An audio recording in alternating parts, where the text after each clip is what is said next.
para pessoas que são leigas e que não têm muito conhecimento, realmente é aquele negócio, é um bicho de 7 cabeças, e você vê muita galera, tipo, hoje em dia na internet investindo e tendo várias possibilidades, mas acho que a grande dificuldade das pessoas em entender é entender o que é possível ser feito. Tipo, na minha cabeça, como sou uma pessoa que nunca trabalhei com isso, nunca tentei fazer isso, quando fala em fazer investimento, faz pouco tempo que não veio na minha cabeça que é só a bolsa de valores, né? Então, quais são os tipos de investimentos que tem? Quais são as formas de uma pessoa começar, né? Tipo, independente do grau de conhecimento disso, tu disse que é possível a pessoa começar e estudar ao mesmo tempo e adquirindo informação e aplicar sem perder grana. Então, a primeira coisa que eu falo que é importante quando você vai começar, é você já criar uma reserva de emergência. E aí, essa reserva de emergência, você vai colocar em um lugar que tem liquidez. O que é liquidez? É o que você consegue retirar o seu dinheiro a qualquer momento, ou daqui a um dia no máximo. Que aí, por exemplo, sei lá, você tá com um carro lá, quebrou o carro e precisa consertar. De onde você vai tirar o dinheiro se você não tem juntado? Sei lá, você vai ter que fazer uma dívida se você não tem dinheiro, se você precisa usar de qualquer forma. Então, por isso que é importante você criar uma reserva de emergência. E aí, essa reserva de emergência você pode colocar em um CDB com liquidez diária, você pode colocar até no conta do Nubank, colocar ali no guardado, que já vai estar... No porquinho. No porquinho, que aí já vai estar rendendo... Mas coloca no porquinho aquele que você consegue resgatar no outro dia, que tem as opções só daqui 2 meses, daqui verdade, 1 ano tem e tal, isso né? também, tem isso. Não cheguei nessa parte. Não chegou aí no porquinho? Então, aí lá vai ter a opção de que tem liquidez, que vai render 100% do CDI, você pode colocar lá também tua reserva, mas primeira coisa é fazer a reserva. O que seria essa reserva? De 6 meses a 12 meses do seu custo de vida, ou do seu salário, enfim.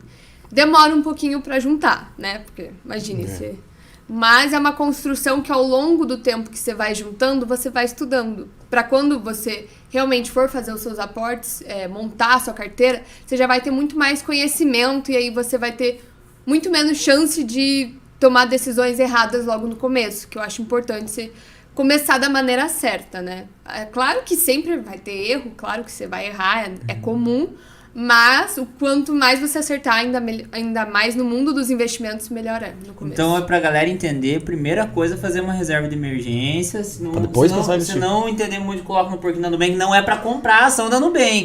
Não. É pra colocar no porquinho da Nubank. Né? Primeira coisa. A Magalu tá barata, vai lá. Né? Porque eu acho que a galera...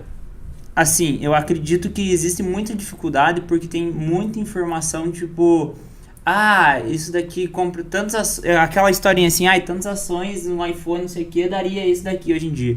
E acho que isso aí acaba um pouco atrapalhando as pessoas quando vai começar. Então se não tivesse comprado um iPhone de 6 mil reais, hoje eu estaria com não sei quantos mil lá, se tivesse investido em ações e tal empresa.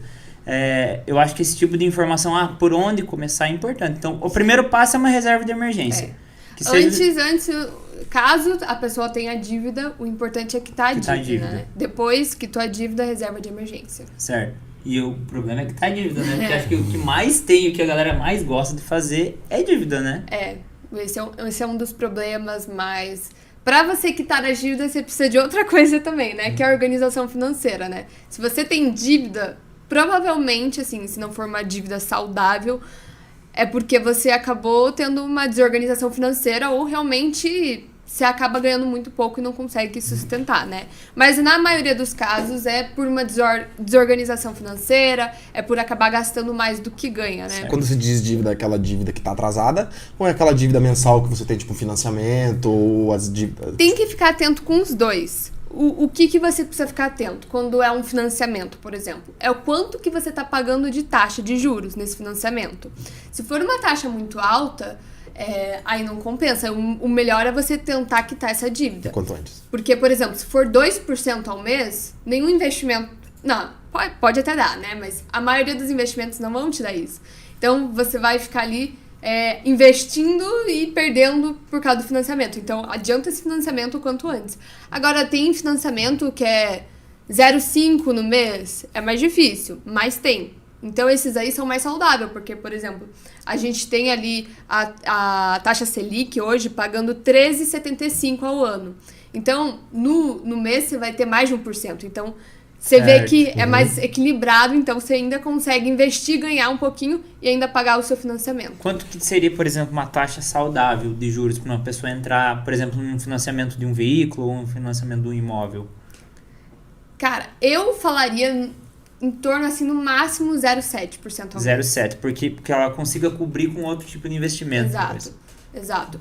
A taxa Selic hoje tá alta, né? A gente... Peraí.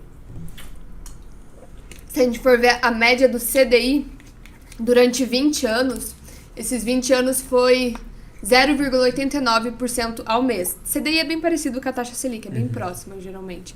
Então, ali, ó, se for um juros que você vai pagar de financiamento 0,7, você ainda tá pagando menos do que a média do CDI ao longo do tempo. Então, eu ainda acho saudável 0,7. Entendi.